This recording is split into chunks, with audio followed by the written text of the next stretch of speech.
வணக்கம்.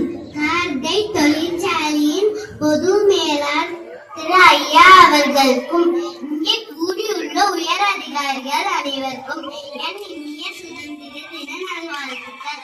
ஆடுவோமே பல்லு பாடுவோமே, ஆனந்த சுதந்திரம் அடைந்து விட்டோமே. பாரதியார் அன்றே பாடி மகிழ்ந்தார். 1947 ஆண்டு ஆகஸ்ட் 15ஆம் தேதி இந்தியா சுதந்திரம் அடைந்தது. காந்திஜி, வ.உ.சி., நேதாஜி போன்ற பல தலைவர்களும் தியாகிகளும் தன்னுயிரை நீத்து பெற்று தந்த சுதந்திரத்தை நம் ஒற்றுமையுடன் பேண காப்போம். வாழ்க பாரதம், வாழ்க வாழ்க.